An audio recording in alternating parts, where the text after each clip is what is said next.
இயேசு கிறிஸ்துவின் இனிய நாமத்தினாலே கிராமம் இயக்க குடும்பத்தின் சார்பாக உங்கள் ஒவ்வொருவருக்கும் உடைய அன்பின் வாழ்த்துக்கள். நீங்கள் நல்லா இருக்கிறீங்களா? சந்தோஷமாக இருக்கீங்களா? உங்களுக்காக, உங்கள் குடும்பத்திற்காக நீங்கள் அனுப்பி வைக்கிற ஜெப குறிப்புகளுக்காக ஒவ்வொரு நாளும் நாங்கள் கருத்தாய் நாங்கள் ஜெபிக்கிறோம். எங்களிடத்தில் ஒவ்வொரு நாளும் செயின் ப்ரேயர் செல் ஒன்று இருக்கிறது. 1 மணி நேரத்துக்கு ஒருக்க ஒரு குழுவினர் கூடி நீங்கள் அனுப்பி வைக்கிற ஜெப குறிப்புகளுக்காக கருத்தாய் நாங்கள் ஜெபிக்கிறோம். காலை 10 மணிலிருந்து இரவு 10 மணி வரையிலும் இப்படிப்பட்ட ஜெப குழுக்கள் இயங்கும். அல்லேலூயா. உங்களுடைய சொந்தக்காரர்களாக நினச்சி உங்களுடைய ஜெப குறிப்புகளை தாராளமாக எங்களிடத்தில் நீங்கள் அனுப்பி வைக்கலாம். உங்களுக்காக நாங்களும் ஜெபிப்போம். நீங்களும் விசுவாசத்தோடு ஜெபிக்கும் போது கட்டாயம் அற்புதம் செய்வார். அல்லேலூயா. நல்ல ஞாபகம் வச்சுக்கோங்க, ஏசப்பா இன்னும் உயிரோடு கூட தானே இருக்கிறார். உயிர்த்தெழுந்த இயேசு கிறிஸ்து நம்ம கூட இருக்கிறாரு. நம்மளை விட்டு விலக மாட்டார், நம்ம கைவிடவும் மாட்டார். அல்லேலூயா. ஒன்றும் கவலைப்படாதீங்க. ஆண்டவர் இன்னும் பெரிய காரியங்களை கட்டாயமாக செய்வார். எங்களுக்காகவும் நீங்கள் ஜெபிங்க. கடந்த நாட்களில் மே 1ஆம் தேதி வாலிபர் முகாமிற்காக, வாலிபர் உபவாச கூடைக்காக ஜெபிக்கும்படி இடத்துல நாங்கள் கேட்டுக்கொண்டோம். நீங்கள் ஜெபிக்கிற ஜெபத்தெல்லாம் கேட்டு ஆண்டவர் அந்த முகாமை அவ்வளவாக ஆசீர்வதித்தார். எல்லாருடைய கண்களும் ஆச்சரியப்படும்படியான பெரிய காரியங்களை ஆண்டவர் செய்தார். அல்லேலூயா. உங்கள் ஜெபத்தை கேட்டு மோகன் சிலாச சனனையும் சரி, அடியனையும் சரி, சாட்சி சொன்னவர்கள், பாடல் பாடினவர்கள் எல்லோரையும் ஆண்டவர் வல்லமையாக எடுத்து பயன்படுத்தினார். இன்னும் பாருங்கள், பெரிய வெயில் அடிச்சது அந்த முகாமுடைய ஆயத்த வேலைகள் எல்லாம். ஐயோ, இவ்வளோ பெரிய வெயில் அடிச்சிச்சுன்னா எப்படி பிள்ளைகள் உபவாசம் இருந்து ஜெபம் பண்ணுவாங்கன்னு சொல்லி கவலையாக நாங்கள் இருந்தோம், ஜெபித்தோம். அன்றைக்கு ஆண்டு ஒரு மேக ஸ்தம்பத்தை அனுப்பி அழகாக வெயில் இல்லாதபடி பாதுகாத்து கொண்டார். தேசத்திற்காக எழுப்புதலுக்காக வாலிபர்கள் ஜெபித்தார்கள். அநேக சாட்சிகளை நாங்கள் கேட்க முடியும் ஆண்டவர் செய்திருக்கிறார். ஜெபித்த உங்களுக்கும் நன்றிகள். இதற்கென்று அநேகர் தங்களுடைய பங்களிப்பை நீங்கள் கொடுத்தீங்களே, அதற்கேற்ற பலன்களை ஏசப்பா கட்டாயமாக ஆண்டவர் உங்களுக்கு தருவார். அல்லேலூயா. இன்னும் நீங்கள் ஜெபிக்க வேண்டிய முக்கியமான ஒரு ஜெப குறிப்பு, இந்த மாதம் ஃபுல்லாக விபிஎஸ் ஊழியத்தை ஒழுங்கு செய்கிறோம். அல்லேலூயா. 6000 கிராமங்களில் விபிஎஸ் ஊழியத்தை செய்யணும்னு சொல்லி இலக்கு வச்சு செய்கிறோம். இப்பொழுது வரை ஒரு பாதி கிராமங்களையாவது விபிஎஸ் நடத்தி கொண்டு இருக்கிறோம், நடத்தி முடித்திருக்கிறோம். அல்லேலூயா. சில இடங்களில் நிறைய கிராமத்தில் உள்ள பிள்ளைகளை ஒரு இடத்துல ஒன்று சேர்த்து நாங்கள் விபிஎஸ் ஊழியத்தை நடத்துகிறோம். பாருங்கள், ஒரிசாவில் 13 கிராமங்களில் இருக்கிற பிள்ளைகளை ஒன்று சேர்த்து ஒரு இடத்துல விபிஎஸ்ஸை ஒழுங்கு செய்கிறோம். இன்னும் ஆந்திராவில், இன்னும் வட மாநில பணித்தலங்களில் நடக்கிறது. தமிழ்நாட்டில் உள்ள எல்லா மாவட்டங்களிலும் இந்த விபிஎஸ் ஊழியத்தை நடத்தி வருகிறோம். இந்த விபிஎஸ் ஊழியத்தை ஆண்டவர் ஆசீர்வதிக்கணும். ஜெபம் பண்ணுங்க. இதில் படிக்கிற ஒவ்வொரு சிறுபிள்ளைகளும் நாளை தலைவர்களாக, ஊழியர்களாக, சபையின் அஸ்திவாரங்களாக மாற உதவிச்சிங்க. ஆலயமில்லாத எந்த கிராமத்தில் விபிஎஸ் நடத்துகிறோமோ அங்கு இவர்களே ஆலயத்தின் தூண்களாக மாற்றும்படிக்காக நீங்கள் ஜெபிக்கும்படி அன்பாய் வேண்டுகிறேன். இன்னும் முக்கியமான ஜெப குறிப்பு, இதற்குரிய தேவைகள். ஒரு கிராமத்தில் விபிஎஸ் நடத்துவதற்கு 5000லேருந்து ஒரு 10,000 ரூபாய் செலவாகும். அல்லேலூயா. ஒரு வேலை பெரிய ஒரு தேவைகள் இருக்கிறது. ஆண்டு உங்களோடு கூட பேசுவாரானால் உங்கள் சார்பாக, உங்கள் குடும்பத்தின் சார்பாக ஒரு கிராமத்திலோ அல்லது 2 கிராமத்திலோ விபிஎஸ்ஸை நடத்துவதற்கு நீங்கள் காணிக்கையினாலே ஜெபத்தோடு கூட தாங்கலாம். நான் சொல்கிறேன், எங்கள் ஊரில் ஒரு பழமொழி சொல்லுவாங்க, ஊரார் பிள்ளையை ஊட்டி வளர்த்தா தாம்பில்லை தானாக வளருமா. அல்லேலூயா. இன்னொரு இயேசுவை அறியாத கிராமத்தில் உள்ள பிள்ளைகளுக்கு இயேசுவை பற்றி அறிவிப்பதற்கு நீங்கள் உங்களுடைய பங்களிப்பை கொடுப்பீர்களானால் ஆண்டவர் உங்கள் பிள்ளைகளை, உங்கள் பேர பிள்ளைகளை, உங்கள் சந்ததிகளை ஆசீர்வதிப்பார். ஜெபிங்களையா கர்த்தர் உங்களை ஆசீர்வதிப்பார். ஆமென். இன்றைக்கு உங்களோடு கூட பேசும்படி ஆண்டவருடைய சமூகத்திலே நான் ஜெபித்த போது ஆண்டவர் என்னுடைய உள்ளத்திலே ஆண்டவர் சொல்லி கொடுத்த அழகான ஒரு வார்த்தையை உங்களுக்கு சொல்லி உங்களுக்காக ஜெபிக்கும்படி நான் கர்த்தருக்குள் தீர்மானித்தேன். பாருங்களேன், இங்கே இருக்கிற எனக்கும் சரி உங்களுக்கும் சரி நிறைய கேள்விகள் இருக்க தான் செய்கிறது. என்ன கேள்விங்கிறீங்களா? நான் எதிர்பார்க்கிற இந்த அற்புதம் எனக்கு எப்போ நடக்கும்? எனக்கு என் வியாதி எப்போ சுகமாகும் கேள்வி. குழந்தை பாக்கியம் கிடைக்குமா? இவ்வளோ வருஷம் தாமதிச்சிட்டோம், வெயிட் பண்ணிட்டோம், குழந்தை பாக்கியம் இல்லையே. இப்படி எத்தனையோ விதமான கேள்விகள் இருக்கலாம். நல்லா ஞாபகம், உங்களுடைய கேள்விகளுக்கு நீங்கள் எங்கே போனாலும் பதில் இருக்காது. அல்லேலூயா. உங்கள் கேள்விக்கு பதிலே ஏசப்பாட்ட தான் இருக்குதுங்க. அல்லேலூயா. உங்கள்கிட்ட கேள்வி இருக்குது, இயேசுவிடத்துல பதில் இருக்கிறது. அன்பு இந்த செய்தியை கேட்கிற சகோதரனே சகோதரி, உங்களிடத்துல வியாதி இருக்கிறது, எங்கள் அப்பா இயேசுவிடத்துல சுகம் இருக்கிறது. அல்லேலூயா. இன்னும் பாருங்க, இந்த செய்தி கேட்கிற உங்களிடத்துல நிறைய சந்தேகம் இருக்குது. ஐயோ, இதெல்லாம் உண்மையா பொய்யா சந்தேகங்கள் இருக்கலாம். ஏசப்பாட்ட உன் சந்தேகத்திற்கான பதில் இருக்கிறது. அல்லேலூயா. இப்போ நாம் என்ன செய்யணுங்க? எந்த இடத்துல பதில் இருக்கோ அங்கே தானே வரணும். ஒருவேளை பெரும்பாடுல ஸ்திரின்னு ஒரு அம்மா இருக்கிறாங்க. எல்லாரும் நம்ம அந்த அம்மாவை பிரசங்கம் கேட்காத கிறிஸ்தவங்களே இருக்க மாட்டாங்க. அவங்களுக்கு 12 வருஷம் பெரும்பாடுகள் இருக்குது, வியாதி இருக்குது. அந்த வியாதிக்காக சொத்தெல்லாம் விற்று நிறைய டாக்டர் இடத்துல போய் வைத்தியம் பார்த்துக்கிட்டே இருக்காங்க, சுகம் ஆகலை. பாருங்க, 12 வருஷம் கழித்து இயேசுங்கிற ஆண்டரை குறித்து கேள்விப்பட்டு அங்கே வர்றாங்க. அவங்க வியாதிக்கான சுகத்தை அவங்க பெற்றுக்கொள்கிறாங்க. இந்த செய்தியை கேட்குற நீங்கள், உங்கள்கிட்ட என்ன இருக்குதுங்க? கேள்வி இருக்குதா? சந்தேகம் இருக்குதா? பயம் இருக்குதா? வாங்க வாங்க. அல்லேலூயா.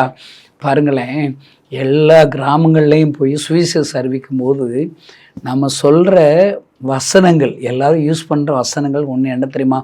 வருத்தப்பட்டு பாரம் சுமக்கிறவர்களே, நீங்கள் எல்லோரும் என்னிடத்தில் வாருங்கள், நான் உங்களுக்கு இளைப்பாறுதல் தருவேன். யார்கிட்டெல்லாம் வருத்தம் இருக்குது, கவலை இருக்குது, வாங்க வாங்க, இங்கே ஏசப்பாட்ட வாங்க, இங்கே தான் உங்களுக்கு சந்தோஷம் இருக்குதுன்னு சொல்லி கூப்பிடுவோம். இது இன்றைக்கு இருக்கிற எல்லா கிறிஸ்தவர்களுக்கும் அறிவிக்கப்பட வேண்டிய வார்த்தைகள். அல்லேலூயா.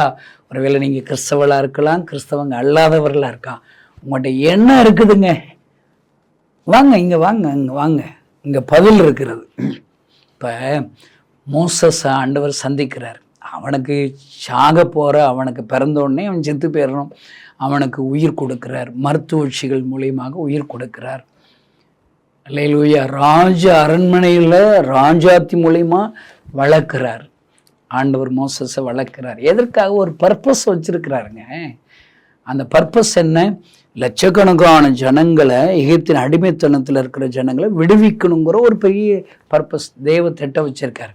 அதெல்லாம் மறந்துட்டான் பாருங்க. மறந்துட்டு அவன் பாட்டுக்கு மாமியார் வீட்டில் போய் நல்ல சாப்பிட, தூங்க, நல்ல ஆடு மேய்க்க, அவன் பாட்டுக்கு குடும்பம் குடித்தனமாக இருக்கிறாங்க. என்ன செய்ய? எல்லாத்தையும் மறந்துட்டான்.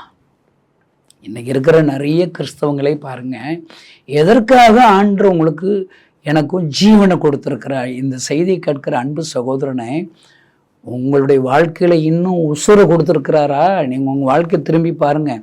என்னுடைய எத்தனையோ விபத்துகளில் நீங்கள் மறிச்சிருக்கலாம். சின்ன விபத்துகளை நீங்கள் போகும்போது, நீங்கள் பிரயாணப்பட்டு போவீங்க, போகிற வழியில் அந்த நேரத்தில் ஒரு விபத்து நடந்திருக்கும். ஏன் அந்த விபத்து உங்களுக்கு நடந்திருக்கக்கூடாதா? பாருங்க, நீங்களும் நானும் நல்லவங்களா? இல்லை இல்லை, நல்லா ஞாபகிச்சுக்கோங்க. உங்களுக்கு எத்தனையோ விபத்து நடந்திருக்கும். கையில் ஒரு காயம் வந்திருக்கும், காலில் ஒரு காயம் வந்திருக்கும், சின்ன எலும்பு உடைஞ்சிருக்கும். ஆனால் உயிர் போல பாருங்கள். காரணம் என்ன? உங்கள் மேலே, என் மேலே, மோசஸ் மேலே வச்சிருக்கிற ஒரு பெரிய ஒரு தேவ திட்டத்தை நம்ம மேலே வச்சிருக்கிறாருங்க. இதுதாங்க உண்மை. அல்லேலூயா. நல்லா ஞாபகிச்சுக்கோங்க. ஏசப்ப உங்களை நம்புகிறார். எதற்காக நம்புகிறார்? அவருடைய பெரிய தேவ திட்டத்திற்காக. அவர் திட்டத்தை ஓ மூலியமா, என் மூலியமா நிறைவேற்றணும்னு சொல்லி தான் நம்புகிறார். ஆனால் அந்த நம்பிக்கைக்கு பாத்திரமே இல்லாமல் மறந்து போய் மோசஸ் மாமியார் வீட்டில் இருக்கான். மாமியார் வீட்டில் இருக்கிற என்ன, நல்ல சாப்பாடு கிடைக்குதுப்பா, நல்ல தங்குற இடம் கிடைக்குதுப்பா, எல்லாம் நல்லா இருக்குதுன்னு சொல்லிட்டு இதை மட்டும் சாட்டிஸ்ஃபைட் வாழ்க்கை வாழ்றது இல்லைங்க. அன்பு சகோதரனே, உங்கள் மேலே ஒரு பெரிய தேவ திட்டம் வச்சிருக்கிறார். அன்பு சகோதரி, உங்களிடத்தில் பெரிய தேவ திட்டம் வச்சிருக்கிறார். பாருங்க, மோசஸ் இடத்துல முச்செடி நடுவில் இருந்து தரிசனம் ஆகிறார். அவனை ஒரு அட்ராக்ட் பண்ணி தன் பக்கத்தில் வர வைக்கிறார். அல்லேலூயா. வர வச்சு அவனுடைய இருதயத்தில் உள்ள பாரத்தை சொல்கிறார். மோசே நீ வா, நான் உன்னை அனுப்ப விரும்புகிறேன்னு சொல்லி அவனை அழைக்கிறார். பாருங்க, நீ வான உன்னை எகிப்து தேசத்தில் இருக்கிற அடிமைத்தனத்தில் இருக்கிற எல்லாம் உன்னை கொண்டு விடுவிக்க பாருன்னு சொல்லி அழைக்கிறார். அவன் வரமாட்டேங்கிறான். இந்த செய்தியை கேட்கிற கிறிஸ்துவ நண்பர்களே, உங்கள் ஒவ்வொருத்தரையும் ஆண்டவர் அழைக்கிறாருங்க. உங்கள் ஒவ்வொருத்தர் மேலே ஆண்டவர் பெரிய திட்டம் வச்சிருக்கிறாருங்க. ஆண்டவர் அழைச்சாலே உடனே வர்றதை யார் ஒத்துக்கிறா? ஆண்டவரே உங்கள் சித்தத்துக்கு என்ன அர்ப்பணிக்கிறேன்னு சொல்லி யார் ஒப்பு கொடுக்குறா?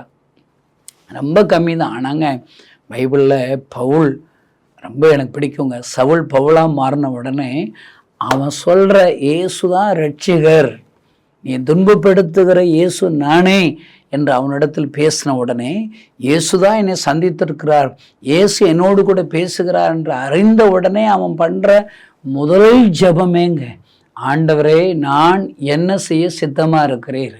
நான் இந்த செய்தியை கேட்கிற கிறிஸ்தவ நண்பர்களே, உங்கள் ஏசப்பாட்ட என்றைக்காவது நான் உங்களுக்கு என்ன செய்யணும்னு சொல்லி கேட்டிருக்கீங்களாங்க? ஆனாங்க கேட்டிருக்கதே ரொம்ப அரிது தாங்க. இன்னைக்கு இருக்கிற கிறிஸ்தவங்களை 99% கிறிஸ்தவங்க கேட்டிருக்கவே மாட்டாங்கன்னு நினைக்கிறேன். ஏன்னா நம்ம கேட்குற பிரசங்கமே எப்படி கேட்குறோம்? ஏசப்பா உங்களுக்கு இன்னைக்கு என்ன செய்யணும், உங்கள் கண்ணீரை துடைக்கணுமா, வியாதி சுகமாகணும் வாங்க, இப்படி தான் பிரசங்கமே கேட்குறோம். ஏசப்பாவுக்கு என்ன வேணும் அப்படின்னு சொல்லி கேளுங்கன்னு சொல்றி பிரசங்கமே அரிதாயிருச்சு. அதனால தான் இன்னைக்கு எழுப்புதலே இல்லை. பாருங்க, மோசஸ் எல்லாத்தையும் மறந்து போயிருக்கிறான். அவனை கூப்பிட வரமாட்டேங்கிறான். பாருங்க, யாத்திராகமம் 4:1 உனக்காக வாசிக்கிற. அப்பொழுது மோசே அவர்கள் என்னை நம்பார்கள், என் வாக்குக்கு செவிகொடார்கள், கர்த்தர் உனக்கு தரிசனமாகவில்லை என்று சொல்லுவார்கள். இவ்வளவு அவன் டிசப்பாயின்மெண்ட்ஸா புலம்புறான் பாருங்க. இப்போ ஆண்டவர் அவனை பார்த்து என்ன கேட்குறார்? கர்த்தர் அவனை நோக்கி உன் கையில் என்ன இருக்கிறது?